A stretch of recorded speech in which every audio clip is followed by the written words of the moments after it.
So slowly but surely we are entering that time of year again for the production of the Batman. Today, we're starting off with a little bit of an update on the Batman Part 2 filming, but the main portion of this video is, yes, getting into some of those set photos for the Penguin, breaking down some casting calls like the character descriptions and whatnot. But again, may as well tie in a little teeny bit of an update for the Batman Part 2. So, it was a little rumor a while ago that the production for the Batman would start filming in November. Now, that came from Grace Randolph, and understandably, you know, sometimes Grace gets things right. A lot of the time, she doesn't always get things right. So, a lot of people, including myself, was wondering, would it really start production as early as November? But it turns out she was right, and that's because Production Weekly, which is all about, this company all about keeping tabs essentially on the biggest international productions out there, and they slated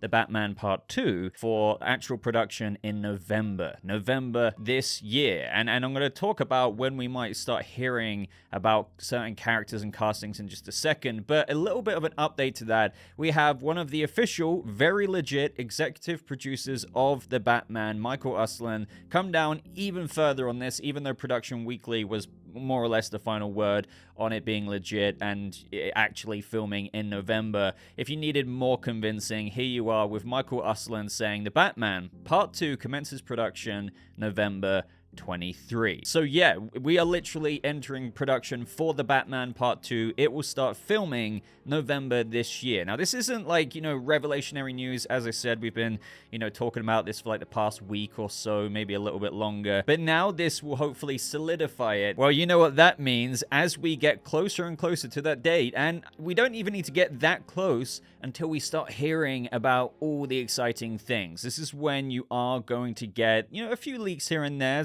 We'll be questioning them in videos to come, saying, oh, I don't know about this. This is where sometimes things go a bit out of control. But along the way, certain scoopers will get maybe a certain actor who's maybe being looked at for a certain character in the movie, and then that could be true, might not be true, but then maybe a few days later or a few weeks later, one of the major trades like The Hollywood Reporter or Variety might come out and say, oh, lo and behold, that person was kind of right. And you may remember this, for example, with Jonah Hill. Jonah Hill was in talks to play either the Riddler or the Penguin in the first movie, over that of Paul Dano or Colin Farrell. But if you also remember at the time, I believe, if my memory serves correctly, that Jonah Hill was looking for around $10 million, which is over double of what Robert Pattinson would have been paid for being the starring role of the Batman. And it's like, well, okay, you know, I guess ask for what you feel like you're worth, but $10 million? But the main point of this is that story, all of that, if you remember, was coming out around September-ish, if memory serves me again, for the first movie, and production didn't start until January. So let's just say it was around 5 months before the actual filming for the Batman Part 1, where that started filming in January 2020. But in 2019, you know, several months before that, September, and even before these articles were going round about Jonah Hill in September 2019, and I believe even before that, we had even more stuff floating out there which turned out to be true. So what I'm trying to say is, given that we have the Batman Part 2 filming at the end of this year in November, well, you can probably adjust your calendar to start hearing about things such as maybe casting leaks or people that, you know, they're keeping an eye on, or maybe a short list of actors for this character, and there may be a few names going around, or you may hear scoops like, oh, Matt Reeves is looking to do Hush or something in this way. And again, please, that's just an example. Don't run with that. But you might be hearing about stuff like that as early as June-ish this year. And that sounds about right. That's around 4 to 5+ months before they start filming. And I remember very, very well, because I was doing these update videos on any little tidbit for casting or rumors or character descriptions that would be, or casting calls for the movie. That was 5+ months well before they even started shooting the first Batman movie. Now, obviously, you can't copy and paste the same process or expect the same kind of scoops to kind of pop up as they did for the first movie and the second movie at the exact same date 5 months before that, but you can expect a similar pattern no matter what. If they are filming, which it legitimately seems like they are in November, you will start hearing little inside tidbits here and there around the early summer this year, possibly earlier, but for a safe margin, I would say June, July-ish. Is when we're really going to be sinking our teeth into some juicy The Batman Part 2 rumors to actually maybe even official scoops or exclusives from Variety, Deadline, Hollywood Reporter, Forbes, you name it. I don't know, but we're going to be here. And I can't wait to sink my teeth into that. I really can't wait. But let's now move on to the Penguin. Now, I know the interest in the Penguin, just judging from my own coverage, like Batman views will be pretty decent, but the Penguin series, I'm not saying you're sleeping on it, but I do feel like some people are, and maybe that's just because it's not the main poised up character of the Batman himself, but I do expect a lot more people to come around, obviously, when we get the trailer, and people to be like, oh my god, this actually looks pretty damn good, holy crap. And we know that this literally ties into the events of the Batman Part 2. We've had very descriptive quotes about that from Colin Farrell saying Matt Reeves originally intended for all of this to really literally snowball into the second movie. And as we know, there's a massive vacuum of power with Carmine Falcone literally dying in the Batman movie. He was the biggest mobster in Gotham City, owned everyone. Every other crime family organization would look up to him, and they wouldn't dare double-cross him. And he got there through ratting out his former competition and the former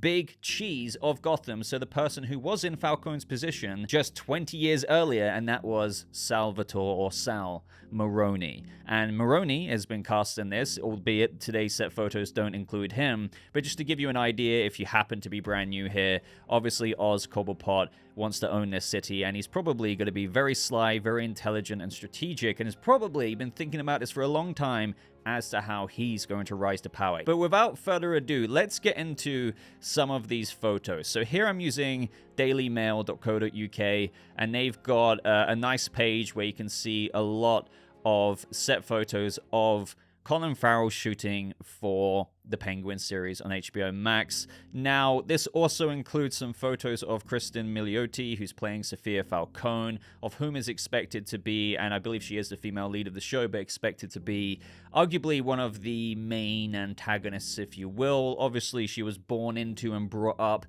in literally, as you can imagine, crime family royalty. Falcone owning everyone. So, of course, the daughter is going to be like, I want my dad's throne, so that's where she comes into it. But let's first talk about this. So here we have Colin Farrell in a very penguin color, a very, very penguin color, and that is a purple blazer there. Beforehand, they talked about subtly implementing purple into Penguin, but it seems that they've gone all out for Penguin wearing purple in this. And the makeup looks as good as it ever has been. I've heard that it's a little bit easier to apply now. They've perfected it a little, just a little bit. But overall, obviously, this looks like the Penguin that we saw in the events of the Batman movie. We know that this takes place as little as just a week after the end of the Batman. We have Penguin, one of the first scenes that was being shot for this in the indoor filming before they did this outdoor stuff was in Falcone's office. We had a little picture uploaded of the this kind of compass design on the floor that is present in Falcone's office. It's flooded in there, and apparently Colin Farrell said that he was just kind of waddling in there, and I guess that makes sense because more or less the movie ends with Penguin in Falcone's office. But yeah,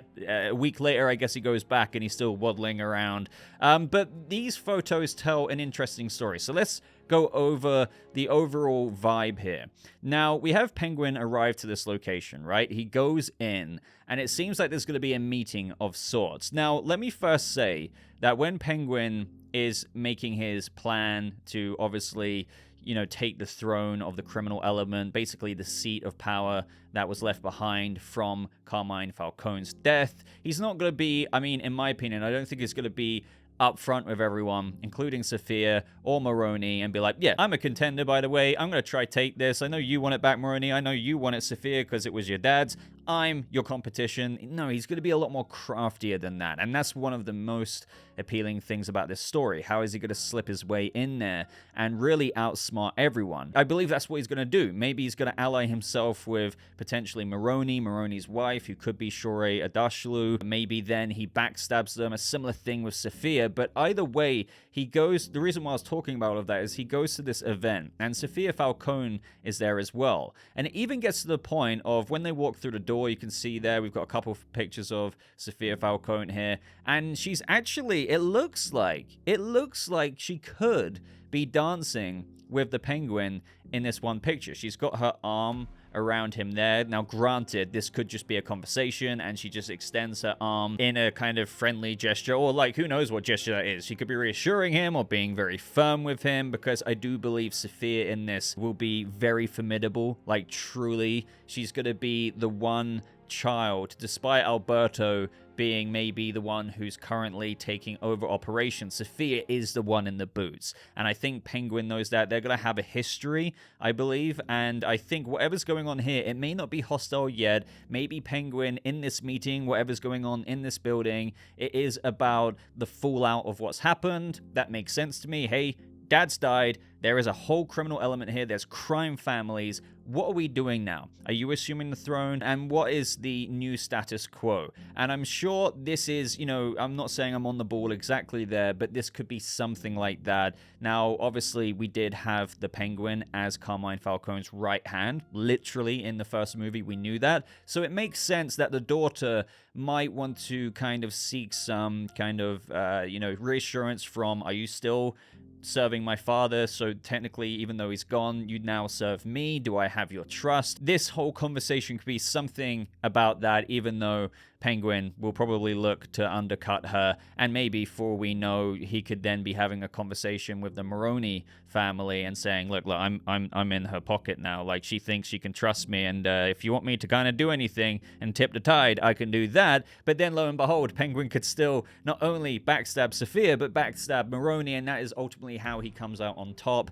Again, that seems a bit too straightforward, predictable, but you have to think somehow Oz Cobblepot is going to have to outsmart Sofia, the one who is the heir to the throne, and the Maroni crime family, who were once in the position of that throne 20 years ago, to ever get out on top himself, right? That's the thing. Now, one thing I do want to toss into the mix here with Penguin and Sofia is Colin Farrell was asked if there's any Penguin love interest, and he says, I'm not sure if it's love. I'm not really sure what to make of it. And then the interviewer interrupts and says, I bet there's an attraction. He was like, well, yeah, for sure, that there is something like an attraction there. Now, I'm not quite sure where it goes, but for sure. Now, I wouldn't be surprised if Oz maybe has a thing for Sofia. Again, I wouldn't be surprised if they have a history, because, again, he's been Carmine Falcone's right-hand man for a long time. He's worked his way up, even though Falcone insulted him at the end and says, Oz, you'll always just be a gimp in a suit, and that almost made Oz literally kill him. He pulled out his little Uzi gun there and almost took him down, but the Riddler got him first.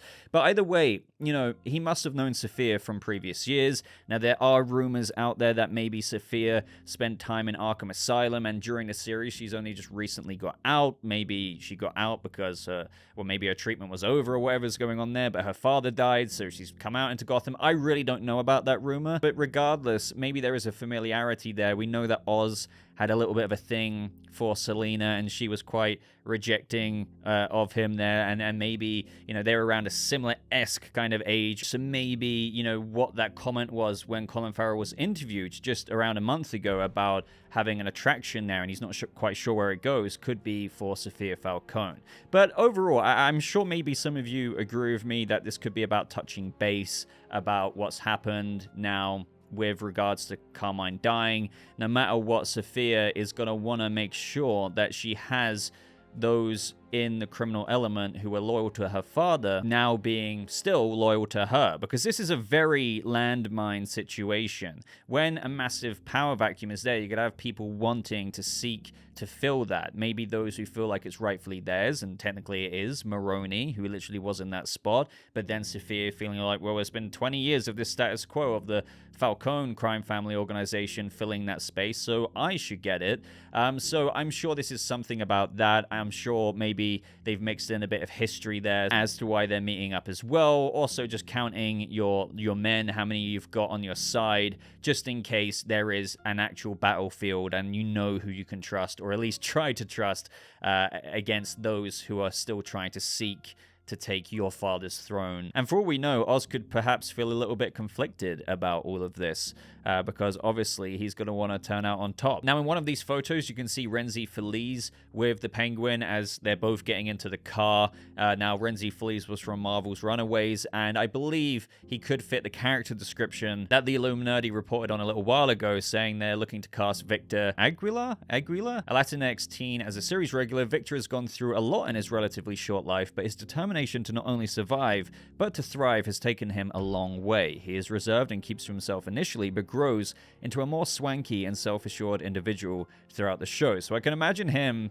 being a bit of a green kind of, newbie person, kind of not a busboy type, but maybe a bright-eyed young person who's maybe trying to help Oz about and along the way, as per the character description, especially with what events are coming in the Penguin, he grows into a more swanky and self-assured individual throughout the show. And for all we know, it could be quite cool seeing Oz take on someone and help mold him and teach him in the ways, if you will. And it would be pretty cool. It's just seeing Penguin. I'm sure he's a relatively lonely person, so we could see stuff like that. Other character descriptions as well, as we've gone over on the channel, possibly reference his mother. So we have Frances, female, 70-79, Caucasian, series regular, equal parts loving and controlling. She is suffering from early stages of Lewy body dementia, a disease in which hallucinations can be followed by moments of clarity. Oz is close with her and shares everything with her, including his work. Now, there are a bunch of other character descriptions for this show, and I'm going to go ahead and read them out right now because it could give everyone a little bit of theory crafting as to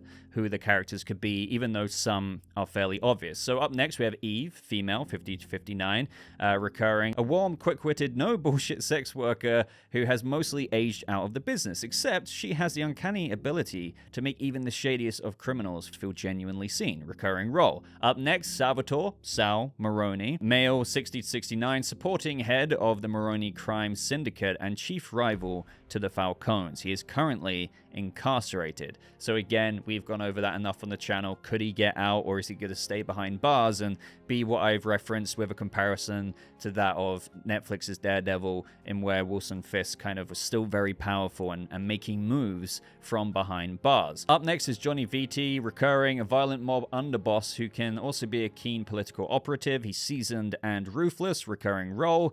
Up next, Nadia Maroney, 60-69, Iranian, recurring, tight-lipped matriarch of a crime family who runs her empire with her husband who is behind bars. Now, a lot of people, including myself, are thinking that this could be the wonderful Shorey Adashlu, and she would be perfect for this role, and she's probably the face of the Maroni crime family out there on the streets. So I do low-key expect this to be her.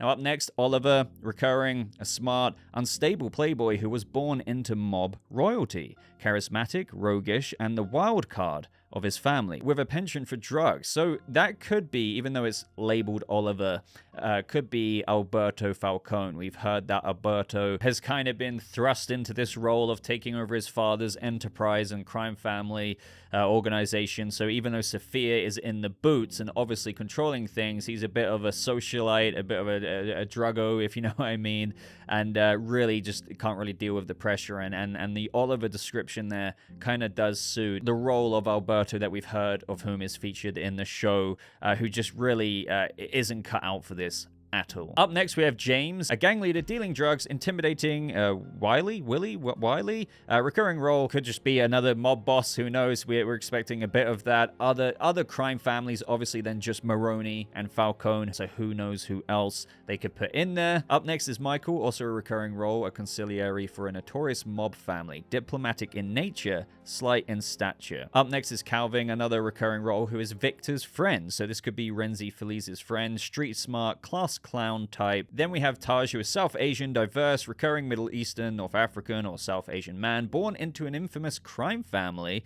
dresses in flashy clothes, and is full of bravado. He loves to show off. Now, I wonder which crime family he could be in.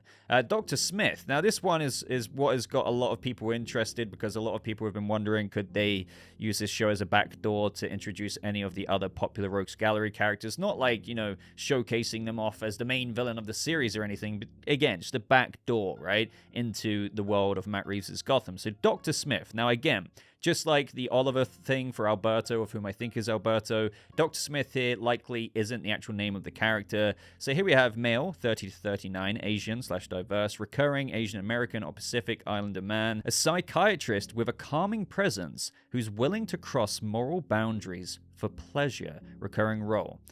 Interesting. Now, a lot of people think that sounds like Hugo Strange, but who knows? Who knows? That could make sense as well with the rumor of Sofia Falcone being in Arkham. Maybe Hugo was there. We do also have a young Sofia Falcone casting call here, a young version of Kristen Milioti, recurring role needed in early February, la-di-da-da, but you get my idea. Maybe there's a flashback to Arkham, and Dr. Smith, who is a psychiatrist with a calming presence, who's willing to cross moral boundaries for pleasure. Who knows what kind of tortured history we could get into with Sofia if that rumor is true. Then we have Tina Falcone, married into a notorious mob family, much younger than her husband, and very much cares about appearance. Is that Falcone's wife or like widow? I honestly don't know. Could be. Up next is Nick, recurring oldest friend in a ragtag crew of drug dealers. He's a survivor who's seen a lot of action, the most intelligent in the crew, and ruthless. Possibly some gangs or drug gangs that Penguin could work with, just like we saw right before the Batmobile chase scene.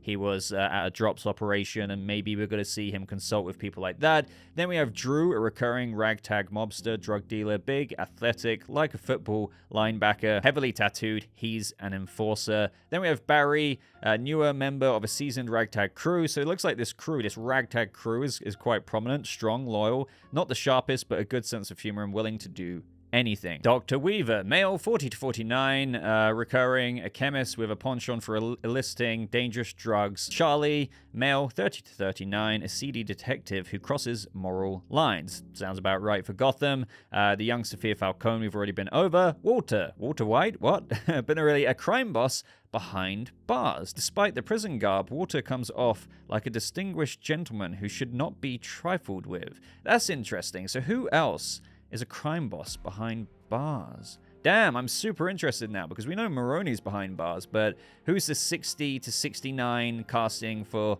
this crime boss recurring role behind bars? And we know Salvatore Maroni is also 60 to 69, played by Clancy Brown, behind bars at Blackgate for the past 20 years. So it looks like there's more. I mean, not surprising. You know, I'm sure a few have been put away, but makes you think. I know a lot of people want, like, the Sionis family involved, or God knows who else. So let me know your ideas there. Then we have Noah, recurring, newly crowned kingpin of a notorious mob family with a much younger wife, calm and measured, but with a violent streak when necessary. Another age 60 to 69. So it looks like a lot of these, you know, Kingpin-esque type mob family bosses are in the age range of that of Salvatore Maroni, John Turturro's Carmine Falcone. So a lot of the old guys coming in. Up next is Link Sai, deputy of a crooked crime organization, vague tech world vibe with tattoos, a bit scummy, but smart and ambitious. He knows when to seize an opportunity. Feng Zhao, head of a crooked crime organization, cold, judgmental, and brutal. And then Monica, a recurring role, Sophia's privileged, well put together cousin who vacations in Italy and turns a blind eye to the crimes of her family. Interesting. And then we have Gia, of whom is Monica's daughter, innocent, protected by her family. Oh, and it makes you wonder if they're going to get caught in a crosshairs. So I think I'm going to leave this video here, guys. It went on a bit longer than what I thought, especially with the casting breakdowns, but I hope you enjoyed it regardless. Let me know what you think of these first set photos for the Penguin. If anything like massively like, oh my god, we need to break this down comes out, I will be doing an update video, so make sure you are subscribed to the channel for any kind of updates on the future of Reeves' Batverse. Give this video a like if you did enjoy it. It really does help me out. But until next time, ladies and gentlemen, thank you so much for watching. I hope you all have a lovely rest of your day, and I'll see you fellow Bat family in the next video. Goodbye.